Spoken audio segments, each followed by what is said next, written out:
This is Lecture 9 on the FOA series on fiber optics. This lecture covers fiber optic network design, Part 1, an introduction.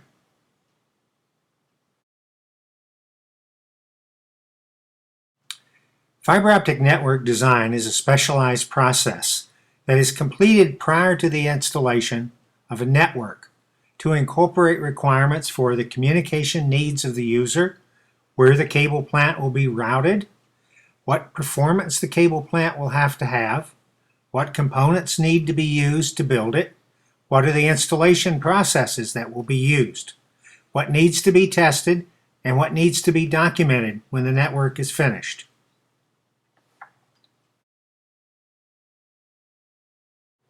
Fiber optic network design involves working with lots of different people, the network owners and managers, architects and engineers who may be in charge of large construction projects, licensed contractors who will be doing the work, consultants who will be designing various aspects of the systems that include communications, manufacturers who supply the products, and distributors who buy the product and deliver it to the site. Who knows how many other people may be involved, but all their inputs are required in order to produce a good design for a fiber optic network.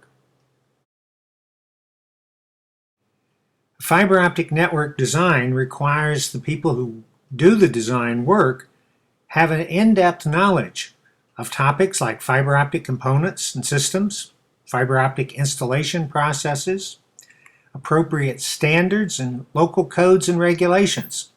In fact, sometimes the most important thing is that you know the local legal requirements before you undertake any installation project. The end product of a fiber optic network design is a series of documents that define the network project and describe it for others. A scope of work is a complete overview of the project, generally done as an internal document for planning purposes.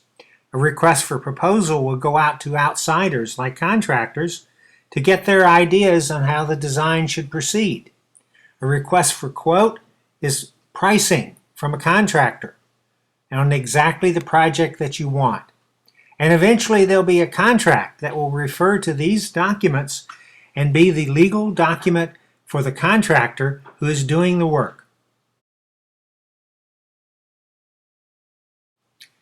The first part of the fiber optic network design project is planning the network, deciding what communications networks and equipment will be used, how long the links will be, and where they go to, where the cable will be placed, how splices and terminations will be done, and where they will be placed in the final design, what testing is required, what documentation is necessary, what standards are relevant.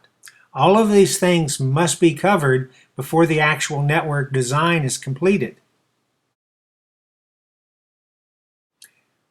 Once we have a basic idea of what our network's going to be, then we start choosing components. We choose fiber that transmits the communication signals, and it must be appropriate for the networks that we're using. The cable would be chosen to protect the fibers in the application environment: aerial, underground, direct buried, underwater. Splices will be chosen and specified when we join two fibers permanently, concatenating cables. Connectors will be specified so that they will be compatible with the equipment we're using and perhaps hardware that's already installed. And of course, the most difficult and largest number of components involved are the hardware that provides the mounting, protection, and all of the containment of all of the cables, connectors, and splices in the system.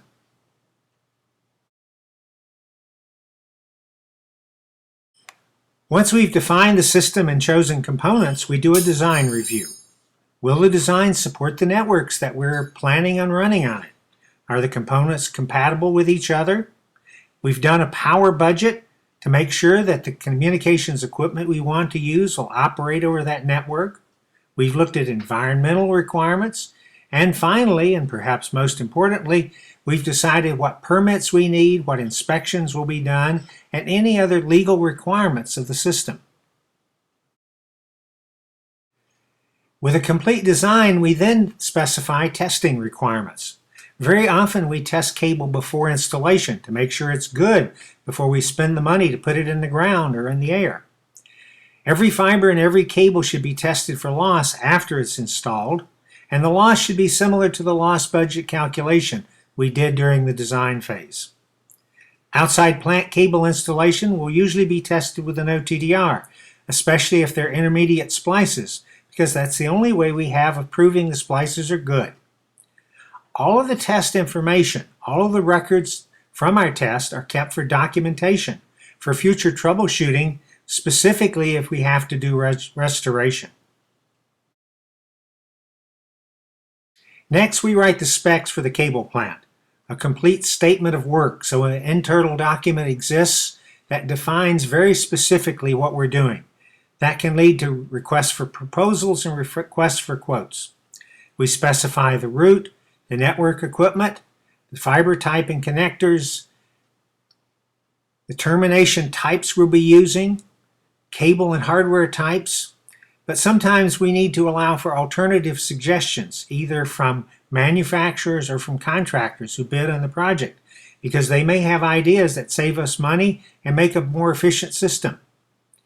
We specify the max loss based on the loss budget and any other specifications per the customer plans that define the network.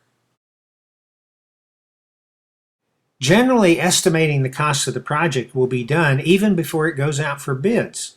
And the reason is that with an estimate of the cost, it allows the end user or the owner of the network to establish budgets for the project and confirm that bids that it receives are reasonable. For the contractor, it allows preparing a proposal that will allow them to do the network and make a profit. Estimating allows comparisons of alternative designs and allows you to work with vendors to get the best prices and best choices for components. Always you work within the standards and look for multiple vendors, because single sourcing any job will always lead to higher prices. The network designer needs access to lots of references while doing the design. They need access to the standards for systems, components, installation, and test that apply to this kind of system, although very often the manufacturers of components can provide better explanations than the standards themselves, since they write the standards for their use. Technical resources like the FOA online and printed reference guides, Lenny Lightway's Guide to Fiber Optics, and even the FOA website. We're the Fiber Optic Association, the Professional Society of Fiber Optics. For more information on fiber optics and fiber optic network design, go to the FOA website and the FOA Reference Guide to Fiber Optics for